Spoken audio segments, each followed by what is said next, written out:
IPL 2026లో league stage మ్యాచ్లు ముగిసిన తర్వాత ఆ జట్టు సారథ్యాన్ని వదిలేసిన రిషబ్ పంత్ ఇప్పుడు ఆ ఫ్రాంచైజీనే వీడాడు. వచ్చే సీజన్కు ముందు అతడు ఢిల్లీ క్యాపిటల్స్ జట్టులో చేరిపోయాడు. లక్నో సూపర్ జైంట్స్ ను ఢిల్లీ క్యాపిటల్స్ నుంచి కుల్దీప్ యాదవ్ ను తీసుకుని రిషబ్ పంత్ ను ఇచ్చేసింది.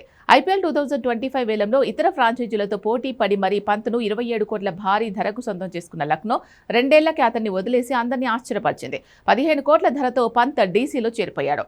ఐపీఎల్ 2025 వేలంలో రిషబ్ పంత్ కోసం లక్నో సూపర్ జైంట్స్ తీవ్రంగా ప్రయత్నించింది.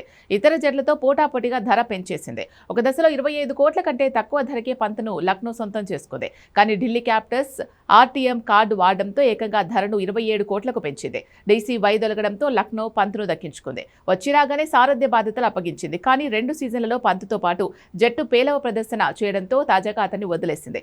ఈ క్రమంలోనే లక్నో సూపర్ జైంట్స్ యజమాని సంజీవ్ గోయంకా గతంలో చేసిన వ్యాఖ్యలు ప్రస్తుతం సోషల్ మీడియాలో వైరల్ గా మారాయి. రిషబ్ పంత్ను జట్టులోకి తీసుకున్న తర్వాత Lucknow super giants owner Sanjiv Goenka అతడితో పాటు ఒక ఇంటర్వ్యూలో పాల్గొన్నాడు. పంత్ను పొగడ్తలతో ముంచెత్తాడు. పంత్ లక్నో సూపర్ జైంట్స్ కు దాదాపు 15 ఏళ్ల పాటు ఆడతాడని, ఈ ప్రయాణంలో కనీసం 4 నుంచి 6 ఐపీఎల్ టైటిళ్లు సాధిస్తాడని అప్పట్లో చెప్పుకొచ్చారు.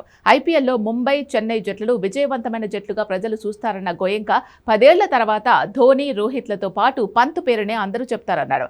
కావాలంటే తన మాటలు రాసి పెట్టుకోండి అంటూ సంజీవ్ గోయంకా చెప్పిన మాటలు ఫ్యాన్స్ సెటరిక్ గా గుర్తు చేస్తున్నారు. పంత్ను లక్నో వదిలేసిన నేపథ్యంలో సంజీవ్ గోయంకాపై భారీగా ట్రోల్స్ వస్తున్నాయి. లక్నో మొట్టమొదటి కెప్టెన్ కేఎల్ రాహుల్ ను మైదానంలోనే సంజీవ్ తిట్టిన ఫోటోలు, వీడియోలు వైరల్ గా మారాయి. ఇది జరిగాక రాహుల్ లక్నోను వీడాడు. తాజాగా పంత్ కూడా అదే బాటలో నడిచాడు.